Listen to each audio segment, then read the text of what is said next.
In a quest for true love, the palace was filled with tears the day Princess Adeshewa packed a few of her belongings from her royal dynasty and set out to the land of the unknown. The king, her father, watched her helplessly with pity, as he could do little or nothing about the oracle's declaration. Her mother, Queen Ewatomi, and the palace maid wept profusely with her. They all imagined what she would pass through in search of a man who truly loved her and would be the potential king after her father.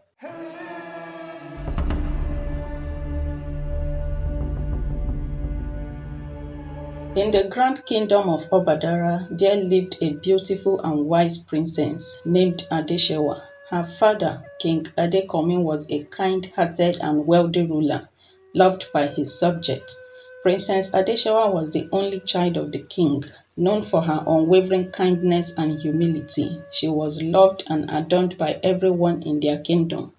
She treats people with love and respect, regardless of her royalty and father's wealth. Her maids and palace workers also enjoyed her kind gesture, and she treats them like the siblings she never had. But the princess had one big challenge. Princess Adeshawa found it difficult to find a man who truly loved her for who she was, and not because she was the daughter of a wealthy king. Many suitors had come to the palace eager to marry her, but Princess Adeshawa would soon realize that they were more interested in her father's riches and throne than in her. The king and her mother also tried to connect her with the sons of their wealthy friends, but they would soon end up disappointing her. This realization saddened her deeply, and the king, seeing his beloved daughter's distress, decided to consult the oracle for an advice. The priestess, an old wise woman, revered for her profound wisdom, listened carefully to King Adekomi's worries. After a long moment of silence, she spoke. Your daughter must leave the palace and live as a poor lady in another town. Only then will she find true love. And her destined husband is also a royalty and a son of the soil that would become the next king after you. She must leave now before it will be too late, the wise woman instructed. Though it was a difficult decision, the king and the queen agreed, and Princess Adeshawa, with a heavy heart but determined spirit, disguised herself in simple clothes and set off on her journey, leaving the grandeur of her royal home behind. As she traveled through forests and valleys, her back ached and her bum sore, but her heart was full of hope and a little bit of fear. After several days of traveling, she arrived in the quaint town of Okesi, far away from the splendor of her kingdom. With an empty stomach and stressed out, she looked in awe as everybody was busy with their daily activities. Just as she was thinking of whom to ask about where she could eat and get refreshed, the aroma of a delicious meal filled her nostrils. She looked around and traced it to a bustling restaurant with the name Madame Gold Delicacy. The restaurant was filled with lively chatter and the aroma of delicious food. She demanded for a plate of food, and after eating, she thought to herself, this place would be a good place to start up. And she approached one of the waiters who served her. The waiter, a kind-hearted young lady named Bimbo, listened to the weary-looking princess and took her to their madam. Good evening, ma, Princess Adeshawa greeted. Evening, my dear. Hope she has been served. Yes, ma. Hope you enjoyed your meal. I did, ma. Okay. Hope there is no problem, Madam Gold queried. Not at all, ma'am. I am in need of a job, ma, Princess Adeshawa answered in a shaky voice. Okay, you look strange. Where are you from? Madam Gold asked her. My name is Kumbi. I am from the neighboring village, ma, and my widowed mother is sick and we need money for her treatment. So I left her with my younger sister and decided to come to the town to work and send money home for her treatment, ma, Princess Adeshawa lied. Okay. How will I know that you are telling the truth? Who is your guarantor? Hope you are not a spy from my competitors. Madame Gold eyed the princess with suspicion and queried her. I'm not a spy, ma, and I don't have any guarantor, ma. Please help me, ma, the princess replied and begged her. Okay, what can a beautiful girl like you do? I don't condone laziness or lackadaisical attitude in my restaurant, and my money must not get missing, or else you will find yourself in jail, Madam Gold said to her in a stern expression and warning tone. I am not lazy, ma. I can do anything, ma, and I don't steal, ma, Princess Adeshewa replied her. After much questioning and assessment from Madam Gold, she decided to give the princess a chance and she started work the next day. Princess Adeshewa worked very hard, cleaning tables and serving food. As days turned into weeks, their customers began to like her, as she was always smiling, kind, and dedicated to her work. And most of them would prefer she served them food. Some would even wait for her to be through with other customers before placing their order. Madam Gold also liked her very much because of her hard work and the way she treats her customers and how she had gained more customers and make more profit since the princess started working in her restaurant. But not everyone was pleased with the princess. The other girls who worked at the restaurant became very jealous of her. They did not like how their customers and Madam Gold would always praise her before them. And then one of them called the attention of others and they whispered behind her back.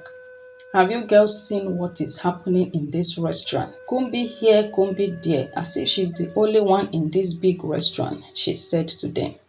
The village girl of yesterday, she has won the heart of all our customers and Madam Gold over, another girl whispered. This is not ordinary. She is using something. We must act fast before Madam Gold will ask us to leave her restaurant and employ Kumbi's village people, the third girl added. And they came up with a nasty plan to tarnish her reputation. One day, while Princess Adeshewa was busy working, the jealous girls took some money from Madam Gold's office and hid it in Princess Adeshewa's bag. When Madam Gold could not find her money, one of the girls quickly said she saw Princess Adeshewa sneaking out of Madam Gold's office with something, but she was not sure of what it was. What? And you did not bother to find out, Madam Gold exclaimed and shouted at her. All of you will pay dearly for this. You know I don't joke with my money, she said and walked out of her office angrily and called all her workers together in the presence of her customers. Where is the meat seller money that I kept in my office? She asked them, her expression stern, and they all kept quiet and looked at each other with surprise, responding with a nod. Am I talking to deaf and dumb? Where is my money? Madam Gold shouted at them in a harsh tone. I don't know, ma. I did not take any money, ma. They all began to speak one after the other. Okay, so my money had developed wings, right? Where is my phone? Let me call the cops on all of you, she threatened them. And the jealous girls pointed at Princess Adeshewa and accused her of being the thief. Another girl added that she saw her stealing meat from the pot last week, and everyone looked at the princess with shock and disappointment. Tears filled Princess Adeshewa's eyes as she tried to explain that she had not stolen anything. They demanded to search everybody's bag and truly found the money wrapped in a black nylon inside Princess Adeshewa's bag. I said it, thief, Ole. They began to shout at the princess and called her names, making sure that they disgraced her before all the customers that were around. The princess cried more, begging that she was innocent of their allegations, but the girls continued and even wanted to beat the princess up, and Madam Gold told everyone to be quiet. She took a deep breath and said, My instinct is telling me that Kumbi is innocent, and I don't believe she stole the money. She is too kind and honest to do such a thing, and I smell a foul play here. I will give Kumbi a second chance, but she will work in my house from now on. If I later found out the culprit, the person would suffer, she said to them all, and everybody was shocked and surprised at Madame Gold's decision, as they were expecting a rash action from her. The customers were happy and thanked Madame Gold for her wise decision, as they also believed that the princess was innocent, but the jealous girls were angry that their plan had failed. Princess Adeshewa was grateful to Madame Gold. She moved into Madame Gold's house and continued to work hard. One day, Madame Gold hosted a grand house party, inviting friends and acquaintances from near and far, and the house was filled with music, laughter, and clinking of glasses. Among the guests was a handsome young man named Bola who had recently returned from his travels abroad. Bola was immediately struck by Princess Adeshewa's beauty and humility. He approached her and they struck up a conversation that quickly turned into a deep friendship.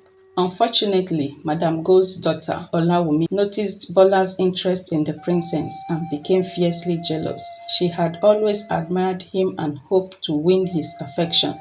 To sabotage Princess Adeshewa and frustrate her stay in their house, Olawumi began to mistreat the princess and overlabored her with house chores. She would make the princess wash both clean and dirty clothes and would deliberately pour water or juice on the floor and ask the princess to wash and mop it.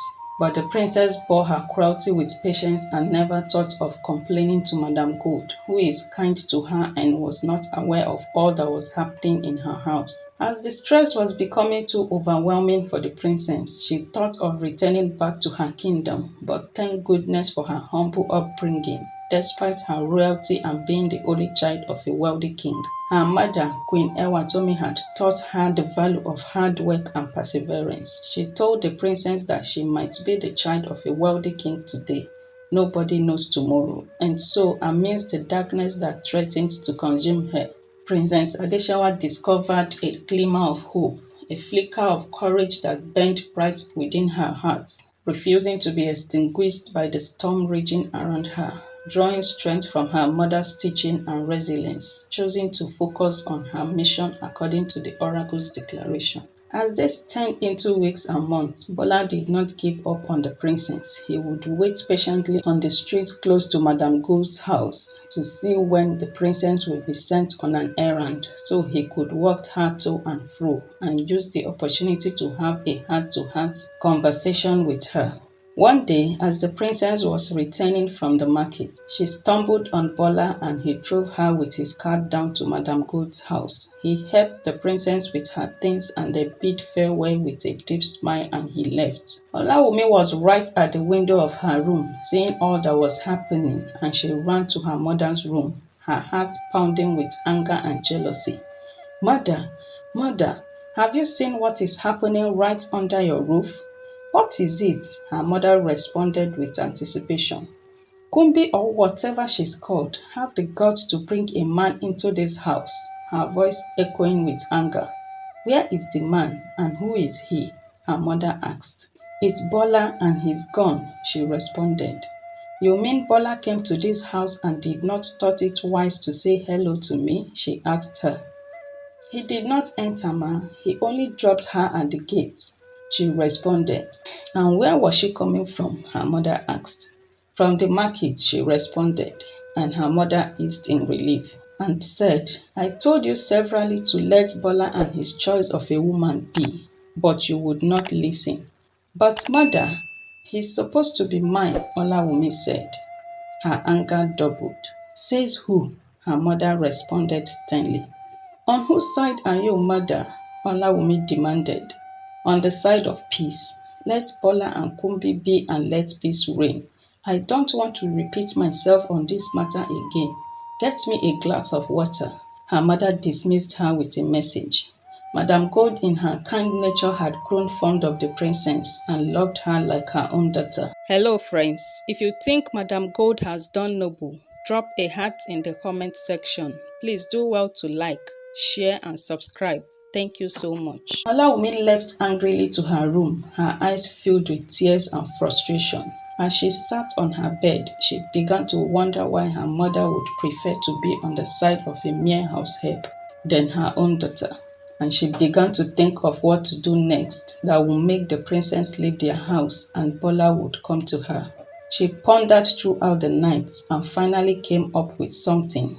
Few days later, Madame Gold was gorgeously dressed in her expensive attire. She had been invited to a house party where high-class and sophisticated women would be in attendance, and she decided to wear her expensive golden jewelry to match up her dress. As she brought out her jewelry pouch and opened it, the golden jewelry was missing. She searched her drawers and could not find it. Then she called her daughter to ask if she was with it, and Olawumi said no.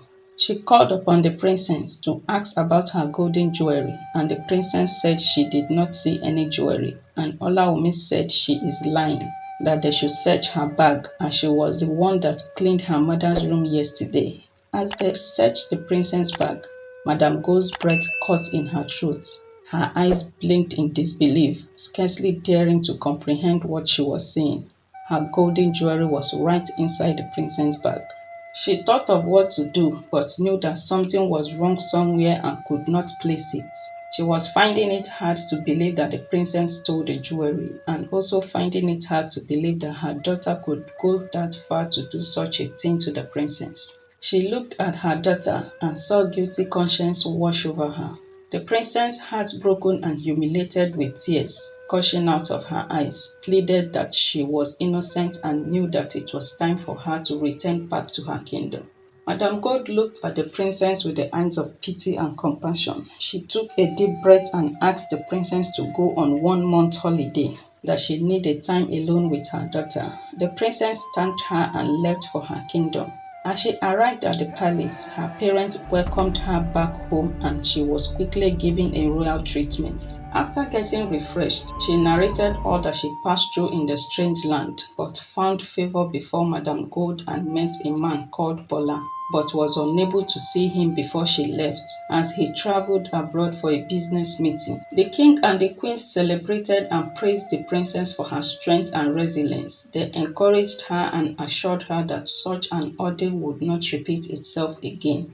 They promised her a quick trip abroad to go and relax and get refreshed, but the princess opted to remain in the palace for now. As Bola returned from his trip abroad, Olawumi told him that the princess stole her mother's jewelry and ran away. He could not shake the feeling that Princess Adeshewa was innocent. He decided to visit the neighboring village in search of the princess, hoping to find her and uncover the truth.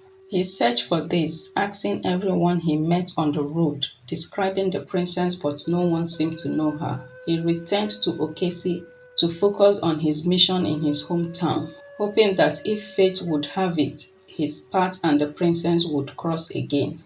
Some months later, the king and the queen with the palace chiefs were having meeting, and one of the palace guard whispered to the king about some visitors at the gates. They ushered them in and they prostrated to greet the king. As they sat down, they began to make inquiry on how they can get a large plot of land for their hospital project, as they intend to build a big hospital with free medical checkup and treatment at an affordable rate for the villagers. This singular act of kindness gladdened the king and his chiefs, and they offered to grant their request. As they were still at the meeting making more enquiries about the hospital project, the princess stepped into the palace and recognized a familiar face. She moved closer to be sure that it was not an imagination, and she called his name, Bola, and he turned to see who was calling him, as the voice sounded familiar but the face looked strange to him. The princess was gorgeously dressed in her royal apparel. Yes, it's me, Kumbi, at Madame Gold's house.